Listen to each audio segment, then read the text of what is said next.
When a routine traffic stop turns into a career-defining moment, a police officer's worst assumptions collide with a truth he never saw coming. His target is the man who holds his future in his hands. The sun was starting its descent over the streets of Sacramento, painting the sky with streaks of gold and amber. Eric Porter was on his way home after a long day at the office. His sedan hummed softly as he adjusted the air conditioning, eager to shake off the day's stress. The radio played faintly in the background, a soothing antidote to the bustling city streets. He approached a yellow light, slowing down just as it turned red. That's when the blue and red lights erupted behind him, accompanied by the sharp blare of a police siren. Eric glanced in his rearview mirror, his brows furrowing slightly. He pulled over to the side of the road, rolling down his window as a police cruiser parked behind him. Out stepped Officer Bradley Larson, mid-30s, with a buzz cut and a badge gleaming on his chest. Larson adjusted his belt as he swaggered toward Eric's car, exuding the confidence of someone used to being in control. "License and registration," Larson said curtly, his voice flat but laced with a hint of authority. Eric complied without a word, reaching into his glove compartment for his registration and handing over his driver's license. His movements were deliberate and calm, but he could feel Larson's gaze scrutinizing him as if searching for a reason to dig deeper. "Do you know why I pulled you over?" Larson asked, leaning closer to the window.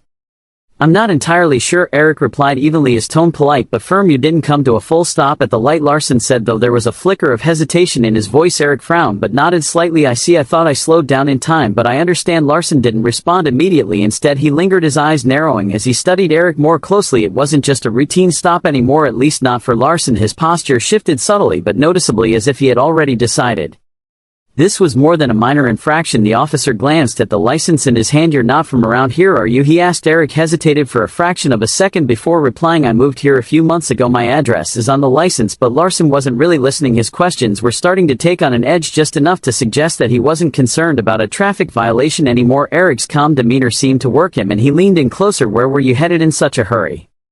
"Just going home," Eric replied. His tone remained steady, but the subtle shift in the air was impossible to ignore. Larson didn't just see Eric as a driver anymore. He saw something else, something that warranted suspicion. Eric could sense the tension building, but he didn't flinch. Little did Officer Larson know the calm exterior wasn't naivety, it was control. This was just the beginning. Larson took a step back, folding Eric's documents with an exaggerated slowness before tucking them into his chest pocket.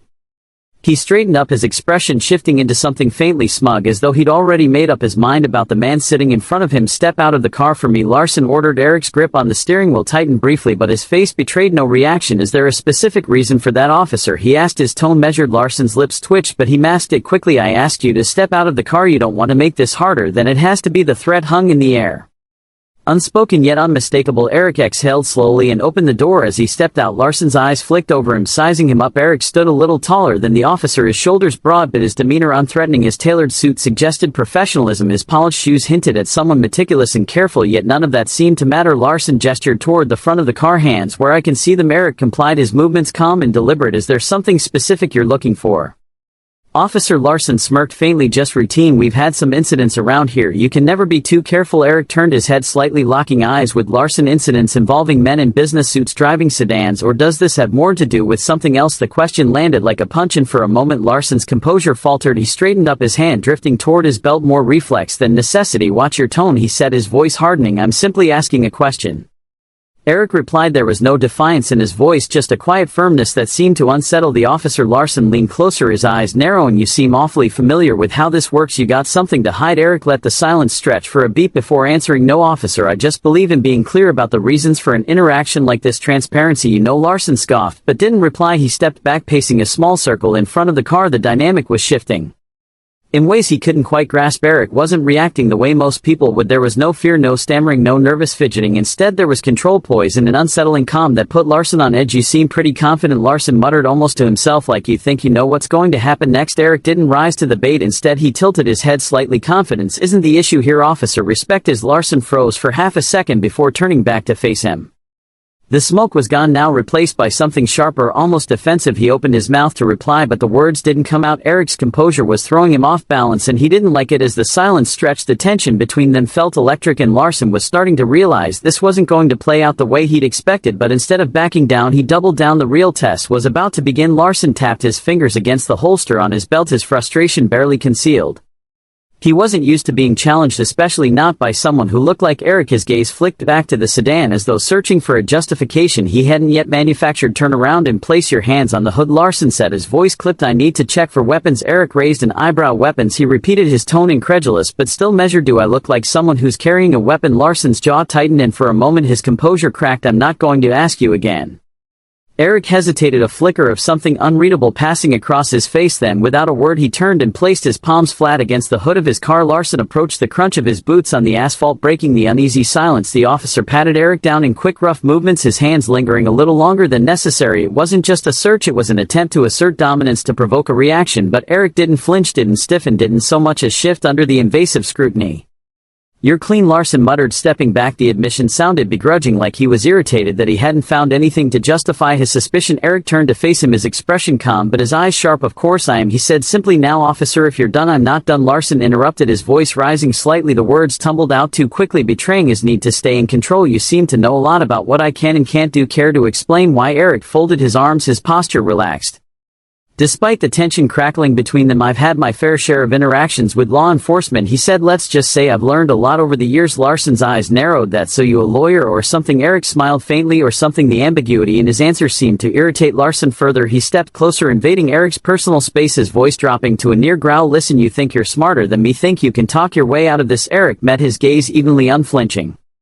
I don't think anything, officer, I just believe in fairness, and so far I'm not seeing much of it here. The words hung in the air like a challenge and Larson took the bait. Fairness? You think fairness is what this is about? People like you always? He stopped himself abruptly, the words lingering like smoke. Even though they hadn't fully escaped, Eric's expression didn't change, but something about his posture shifted, a subtle but unmistakable signal that he'd caught exactly what Larson had left unsaid. People like me, Eric repeated, his voice soft but charged with meaning. Larson bristled, stepping back as if realizing he'd just crossed a line he couldn't uncross. You know what I mean, he muttered, though his tone lacked the conviction it had moments earlier. I think I do, Eric replied quietly. His calmness wasn't passive anymore, it was razor sharp, cutting through the pretense like a blade. And I think we both know this interaction stopped being about a traffic violation a long time ago. Larson opened his mouth to respond, but the words didn't come. For the first time he looked uncertain, like he wasn't entirely sure how to proceed. The balance of power was shifting, and for the first time Larson was on shaky ground. But the moment of reckoning was still to come, and it would be one he'd never forget. Eric's voice broke the heavy silence, steady and unyielding. Officer, I think it's time you know who I am. Larson's brows knitted, his irritation resurfacing. I don't care who you are, he shot back, though the faint crack in his tone suggested otherwise. Eric reached into his pocket, his movement slow and deliberate. I'm reaching for my badge, he said calmly, watching Larson's hand twitch near his holster. No need for theatrics, I want you to see it. The words hung in the air, weighted with something unspoken. Larson's eyes followed Eric's hand as he pulled out a leather wallet and flipped it open, revealing a gleaming badge. Eric Porter, Eric said, his tone as casual as if he were introducing himself to a neighbor. Head of Internal Affairs, Sacramento Division. Larson froze, his eyes darted to the badge, then back to Eric's face, searching for some sign that this was a joke, but there was no humor in Eric's expression, only quiet authority and a hint of disappointment. Internal Affairs, Larson repeated, his voice cracking slightly. Yes, Eric interrupted, saving him the trouble of finishing the thought. I oversee, officer, conduct. My job is to ensure that the people wearing this badge uphold the integrity and values it's meant to represent. Larson's face paled, his confident demeanor unraveling in real time. He took a small step back, his hand falling away from his belt as though the weight of his own authority had suddenly become too heavy. Eric took a step forward, closing the gap Larson had instinctively created. Do you know what the most troubling part of this interaction has been, Officer Larson? He asked, his voice calm but piercing. Larson didn't answer. He looked like a man who had just realized he'd walked into quicksand and had no idea how to escape. It's not the profiling, Eric continued, though that's bad enough. It's not the baseless escalation either, it's the fact that you've done all of this without even realizing who you were talking to. You assume that I wouldn't know my rights, that I wouldn't understand the laws you're sworn to uphold and why. Larson opened his mouth, but no words came. Eric's gaze bore into him, unrelenting. Because I didn't fit your idea of someone deserving respect, Eric finished for him. His words weren't angry, but they carried the weight of an indictment. And that's not just a problem for me, officer. That's a problem for everyone you encounter in this uniform. Larson's shoulders sagged slightly, the full weight of Eric's words landing squarely on him. He glanced down at the badge in Eric's hand again, as if it might somehow disappear if he didn't look too closely. Eric stepped back, giving Larson a moment to breathe, but his voice didn't lose its edge. Here's what's going to happen, he said. You're going to take a step back, return my documents, and think very carefully about what you say next. Larson's lips parted, but he hesitated. Clearly debating whether to push back or comply. The hesitation cost him, and then Eric added, his voice lowering slightly, "You're going to hear from me again, not as a driver you stopped on the side of the road, but as the man tasked with deciding whether you're fit to wear that badge." Larson swallowed hard, his face reddening as the weight of the moment sank in. He reached into his chest pocket and pulled out Eric's license and registration, his hands trembling slightly as he handed them over. Eric took them without a word. Tucking them into his wallet, he stepped toward the driver's side door of his car, pausing with one hand on the handle. He looked over his shoulder, meeting Larson's gaze one last time. "Remember this, Officer Larson," Eric said. "The badge doesn't make you better than anyone, it makes you accountable to everyone." As Eric slid back into his car and started the engine, Larson was left standing in the fading light, his confidence shaken and his future uncertain. But for Eric this was far from over. His next move would ripple through the entire department. The drive home was quiet, but Eric's mind was anything but. The encounter played over in his head, not because it was unique, but because it wasn't. Larson wasn't the first officer Eric had dealt with like this, and he knew he wouldn't be the last. But this time things would be different. This time Eric had the authority to act. The next morning Eric sat at his desk, the early sunlight streaming through the blinds of his office at the Sacramento Police Department's Internal Affairs Division. A file sat open in front of him. Officer Bradley Larson. His record wasn't spotless. Minor complaints of unprofessional conduct, excessive stops, and vague misunderstandings that had never been properly addressed. Eric leaned back in his chair, his fingers steepled as he thought about the broader implications. Larson wasn't an anomaly, he was a symptom of a deeper problem, and Eric wasn't interested in putting a bandage on a bullet wound. A knock on his office door interrupted his thoughts. His assistant Linda stepped in, holding a stack of reports. "Morning, Mr. Porter. I've got the summary on last month's misconduct cases. Also, Chief Daniels wanted me to remind you about the department review next week." Eric nodded, taking the files from her. "Thanks, Linda. Can you also schedule a meeting with Chief Daniels for this afternoon? There's something I need to discuss with him." Linda hesitated, sensing the weight in Eric's tone. "Of course," she said before slipping out of the room. Eric turned his attention back to Larson's file. But his focus wasn't just on the officer. This was bigger than one man and one interaction. It was about the culture that allowed someone like Larson to feel justified in his behavior. And if there was one thing Eric knew, it was that culture started at the top. Later that afternoon Eric sat across from Chief Daniels in a conference room. Daniels, a seasoned veteran with salt and pepper hair and a no-nonsense demeanor, leaned back in his chair, listening intently as Eric recounted the traffic stop. "I could have written it off as just another bad interaction," Eric said, his voice steady but resolute, "but that would have been a mistake. Larson's behavior isn't an isolated incident, it's a reflection of how much work we still have to do." Daniels rubbed his temples, exhaling slowly. "This isn't the first time Larson's name has come up," he admitted, "but we've always handled it internally quietly, and that's the problem." Eric replied, "Quiet doesn't fix anything. Quiet lets it keep happening. It's time to be loud." Daniels looked at him, the weight of the conversation etched into his face.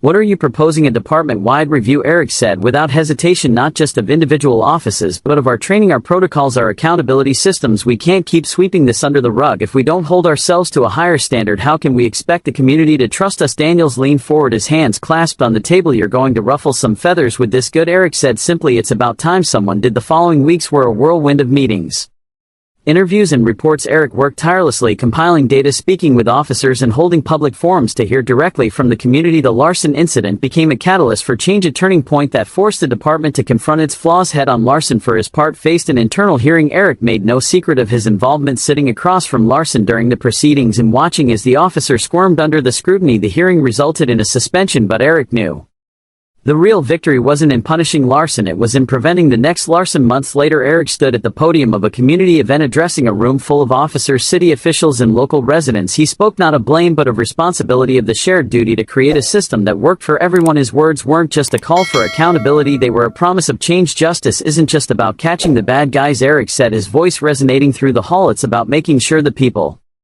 sworn to protect and serve do so with integrity, fairness, and respect for everyone they encounter. That's the badge I believe in, and that's the badge we're building here together." The applause was thunderous, but Eric didn't linger on it. For him, this wasn't the end of the story, it was the beginning of a better one. As Eric stepped down from the podium, he glanced at the faces in the crowd, some skeptical, some hopeful, but all listening. He knew change wouldn't come overnight, but it would come, and for now, that was enough. If this story resonated with you, share it with someone who needs to hear it. Let's start the conversations that matter, the ones that lead to change. Subscribe to our channel for more stories like this, stories that challenge us, inspire us, and remind us of what we're capable of when we stand for what's right.